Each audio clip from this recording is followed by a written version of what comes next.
दोस्तों welcome to the channel again. आज है हमारे साथ में the new generation Maruti Suzuki Swift. अभी नई जनरेशन स्विफ्ट में जो है वो नया इंजन भी आया था और 3 सिलेंडर का ये जो इंजन है वो लोगों ने पसंद तो किया है, लेकिन किस लेवल का पसंद किया है उसको जानते हैं। क्योंकि जो इसकी यूएसपी है वो केवल और केवल माइलेज है।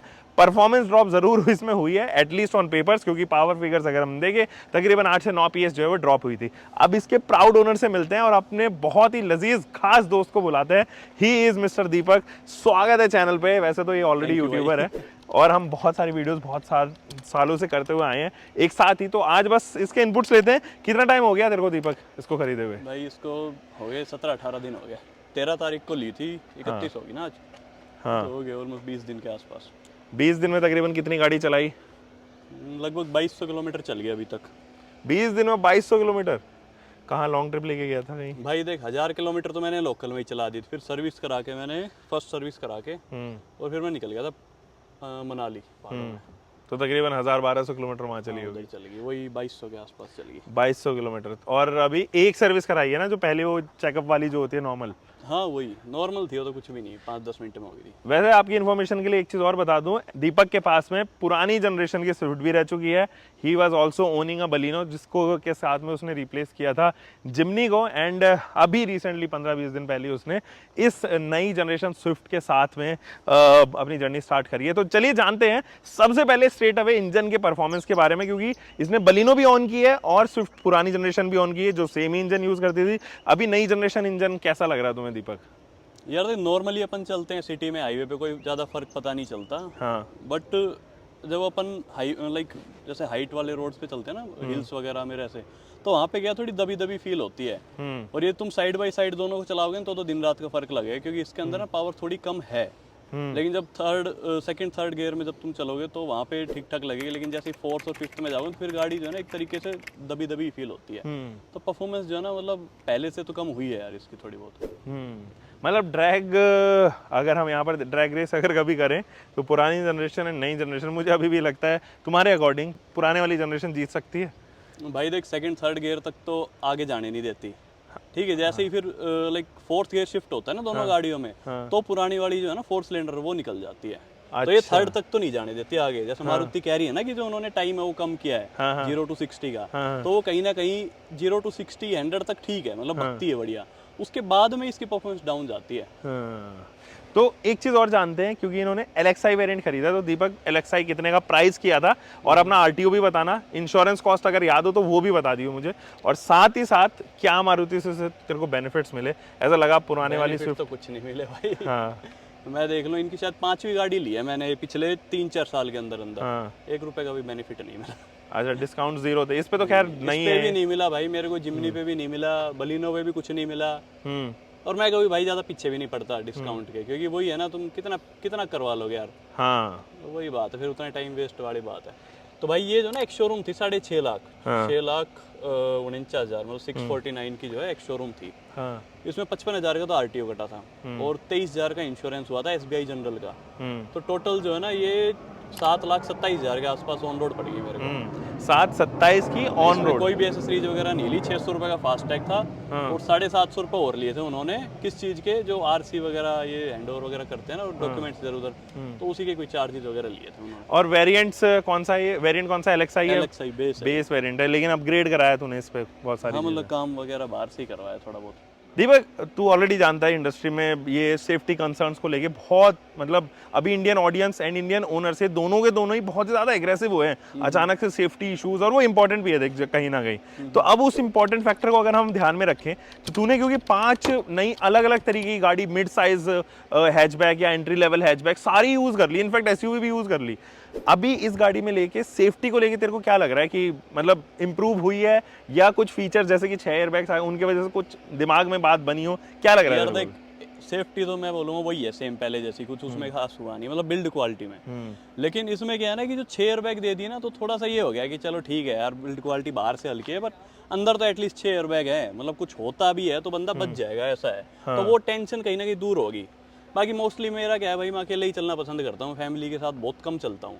फैमिली के साथ जब भी मेरे को चलना होता है तो जिमनी है, जिमनी भी बहुत ज़्यादा वो तो नहीं है बट ठीक है, वो गाड़ी थोड़ी आगे बोनट वोनट लंबा उसका थोड़ा तो थोड़ा सेफ फील होती है, तो वही लेके चलता हूँ मैं। तो मतलब अभी तेरे को थोड़ा सा पीस ऑफ माइंड नजर आ रहा है कहीं ना कहीं सेफ्टी को लेके। हाँ इसके ड्राइव एक्सपीरियंस पे चलेंगे, लेकिन उससे पहले जान लेते हैं कि फर्दर क्या क्या अपग्रेड कराया दीपक ने, और उससे जान लेते हैं छोटे मोटे चीज़ें जो है वो समझ लेते हैं कि क्यों कराने की ज़रूरत पड़ी, और ऐसा क्या था जो LXi वेरिएंट में भी आया जा सकता था, मारुति उसको दे सकती थी लेकिन दिया नहीं।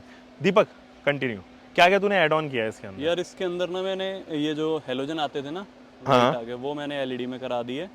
उसके बाद इसके अंदर ना टायर अलॉय व्हील ये सब चेंज करा दिए मैंने, क्योंकि इसके अंदर तो भाई वो पतले पतले टायर आते हैं बिल्कुल। उसके बाद ये ORVM भी चेंज हुए हैं, पूरी ब्लैक करा दी छत और ये पिलर वगैरह। बाकी अंदर सीट कवर, म्यूजिक सिस्टम और स्टीयरिंग वगैरह बस ये 2-4 ही चेंज करवाए हैं। तो तकरीबन क्या एक्सपेंस आया ऐड ऑन कराने का? तो भाई देखो मेन तो टायर की बता देता हूँ, टायर और अलॉय की मेरे को टोटल ना 55,000 के पड़े थे। ठीक है, क्योंकि अलॉय थे 25,000 के और टायर 30,000 के मान के चलो। ठीक है। बाकी ये छोटा मोटा जो भी काम हुआ है इसमें भी 50,000 मतलब मोस्ट लगा के मतलब लाख रुपए के आसपास जो है लगा दिए इसके ऊपर।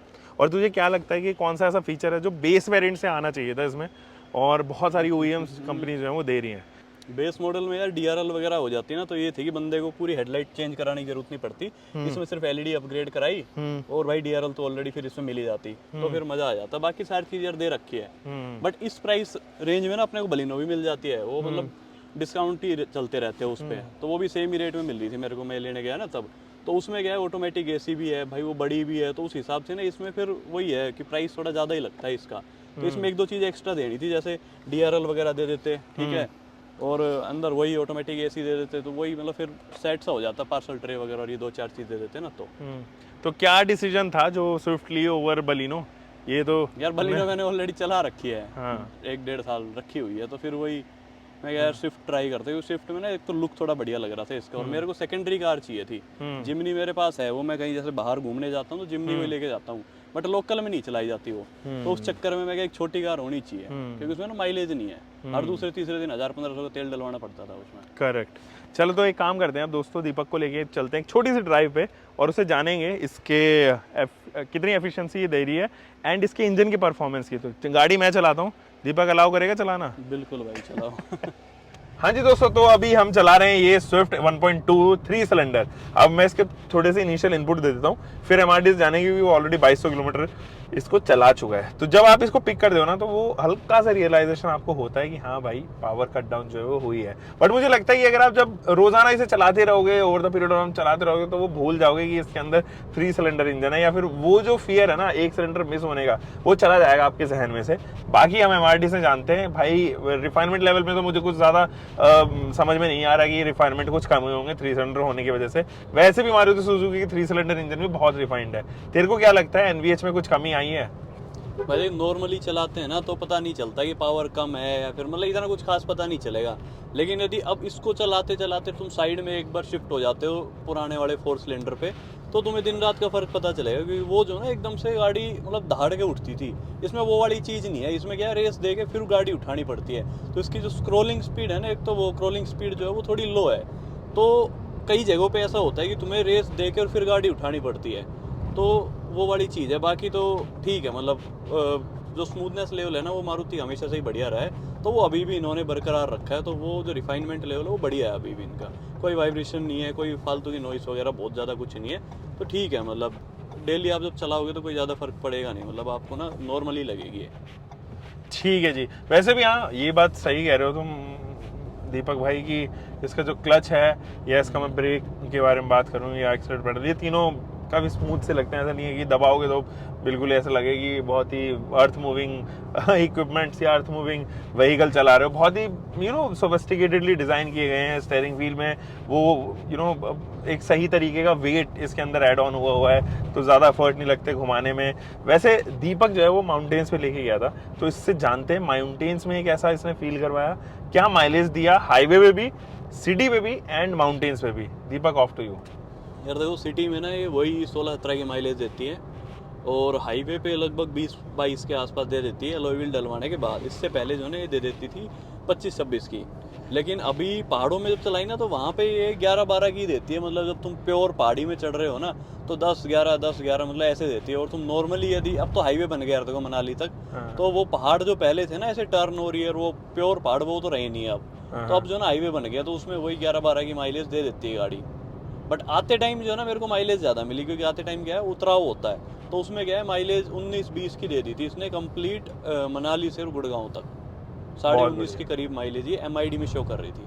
तो बाकी एक टैंक में मैं मतलब 700 के आसपास, 700-750 किलोमीटर के आसपास चला चुका हूँ इसको। बहुत बढ़िया है यार, ये तो 700 किलोमीटर एक टैंक में, तो मतलब अच्छा फिगर्स हैं। सिटी में उम्मीद कर सकते हैं कि ये 20 के आसपास टच कर जाए? नहीं यार, नहीं कर सकते, क्योंकि सीन पता है क्या है, अब अपने यहाँ दिल्ली गुड़गांव में इतना ट्रैफिक होता है कि तुम मतलब वो मेंटेन कर ही नहीं पाओगे माइलेज। तुमने थोड़ी देर मेंटेन कर लिया कि चलो रोड खाली है, तो तुमने 20 क्या मतलब 22 की भी कर ली मेंटेन, लेकिन फिर वो ट्रैफिक आएगा, फिर वो एसी तो चलता ही है ऑल टाइम, तो उस चक्कर में ना फिर वो डाउन जाती है और वही 15-16 के आसपास ही निकल के आती है एवरेज माइलेज इसकी। अच्छा, वो तो बीच में ना दीपक, अभी बीच में लोग बातें करने लग गए थे, ऐसा कहने लगे थे कि यार CNG का लेने का कोई फायदा नहीं है, अब CNG गाड़ियां मत खरीदो, it's better to opt Swift. ये 1.23 सिलेंडर का जो इंजन है वो बहुत प्रैक्टिकल माइलेज दे रहा है, ऐसा कि आपके पॉकेट पे भी फ्रेंडली रहेगा, और वो CNG के 1-1.25 लाख रुपए जो मारुति चार्ज करती है वो भी कहीं ना कहीं जो है वो कंपनसेट होते हुए नजर आ रहे थे। कितनी रियलिटी है इस बात में कि अब CNG गाड़ी की जगह आप स्विफ्ट 3 सिलेंडर उठा लो? यार देखो, यदि तुम्हारा प्योर हाईवे पे ही चलना है ना तो वो बात कहीं ना कहीं सही है, लेकिन यदि तुम सिटी में चल रहे हो तो मेरे को लगता है सिटी में और हिल्स वगैरह में ऐसे एरिया में तो सेम ही है माइलेज। क्योंकि हमने जो ना बलिनो और ये स्विफ्ट दोनों एक साथ चलाई थी, 2 गाड़ियां लेके गए थे अभी हम मनाली, तो दोनों ने सेम फिगर निकाले थे माइलेज के। इसने निकाली थी भाई 600 किलोमीटर में लगभग 17.8 की माइलेज, उसने निकाली थी 17.4 की, और इतना ही फर्क है। तो अब आप बताओ फिर क्या ही फर्क रह गया 3 सिलेंडर 4 सिलेंडर। बाकी बात रही CNG की, तो भाई CNG मैं बोलूँगा इसमें आ गई ना तो ये और मर जाएगी, क्योंकि इसमें पहले ही पावर इतनी नहीं है, पहले ही दबती है, तो फिर CNG की बात तो और बुरी हालत हो जाएगी इसकी। अच्छा चलो ठीक है, अभी ज़रा कंफर्ट के बारे में बात कर लेते हैं। जो मेरा कंफर्ट है ना फिलहाल, अगर मैं सीट के बारे में बात करूँ तो वो ठीक है, मतलब अगर मैं सिटी में चल रहा हूँ कोई दिक्कत नहीं है। मेरे से बड़ी प्रोफाइल के लोग जिनकी हाइट 5-6 फुट के करीब है, तब मुझे लगता है कहीं ना कहीं कॉम्प्लिकेशन आती है। सीट जो है ना वो मार्जिनेबली थोड़ी छोटी लग रही है मुझे इस कंपैरिजन में। पहले भी इतनी आया करती थी, लेकिन अभी भी हल्की छोटी लगती है सीट इसकी। पीछे लोगों से जानते हैं, क्योंकि हमारे साथ में आयुष भी जुड़ चुका है, और आयुष से पूछते हैं पीछे भाई कंफर्ट कैसा नजर आ रहा है। दीपक से तुम माइक ले सकते हो। यार मेरे को तो बढ़िया लग रही है, और इसने ना पूरा मॉडिफाई करवा रखा है, तो लंबा सपोर्ट वगैरह बढ़िया, मतलब कवर लगा रखी है ना तूने यार, उस कवर में कुछ नहीं है, तो अगेन उस चीज़ का बैक सपोर्ट काफ़ी बढ़िया मिल रहा है। एड्रेस्ड है तो कोई दिक्कत ही नहीं है। लंबे टूर के लिए नहीं है, लंबे टूर के लिए नहीं, बट डेली यूज़ के लिए अगर जाना है तो ठीक है, क्योंकि देखो स्विफ्ट अगर कोई ले रहा है तो वो मोस्टली 80-90% तो उसको सिटी में चलाना है। वो आप अपनी फैमिली को, बच्चों को बिठा के आराम से लेके जा सकते हो, कोई दिक्कत नहीं है। आपको बाहर जाने का काम बहुत कम पड़ता है, और अगर सपोज आपने छोटी कार लेनी है, आप चला लो इधर उधर कहीं पे भी जाना चले जाओ। बाद में अगर कहीं काम पड़ रहा है, बाहर ज़्यादा लंबा जाना है, आप कहीं ट्रैवल वाली गाड़ी लेके जा सकते हो Kafila.com से। ठीक है। सो दोस्तों, मुझे स्विफ्ट में जो है वो अब काफ़ी नज़र आ रहा है कि ये पोटेंशियल प्रोडक्ट एक्चुअली है। मारुति सुजुकी के लिए तो है, एंड इनफैक्ट इंडियन कंज्यूमर्स के लिए भी ये बहुत पोटेंशियल प्रोडक्ट है फॉर 3-4 रीजंस। एक तो मारुति सुजुकी का भरोसा, दूसरा 6 एयरबैग स्टैंडर्ड आ रहे हैं, तीसरा जो ये माइलेज क्लेम कर रही है, एंड इन रियल लाइफ जिसलिए ये जानी भी जाती है, माइलेज एक्चुअली में अच्छी देती हुई नजर आ रही है। ये अभी फिलहाल 1000 सीसी के इंजन अगर आप देखो मारुति सुजुकी की, उससे ज़्यादा माइलेज क्लेम कर रही है ये वाली गाड़ी, और ये जो माइलेज है वो ऑब्वियसली ARA सर्टिफाइड है, तो रियल लाइफ में वो तकरीबन 19-18 के आसपास सिटी में फॉल होने चाहिए। सो दोस्तों, ये तो था हमारा detailed inputs Maruti Suzuki Swift को लेके MRD यानी कि दीपक भाई के थ्रू, और हम जल्दी मुलाकात करेंगे उससे एक और बार, 6-8-10 महीने बाद, साल भर बाद, जब भी मौका मिलेगा तब एक और बार उससे बात करेंगे। Until for next time, bye, keep doing car bike, whatever you are having, drive safe guys.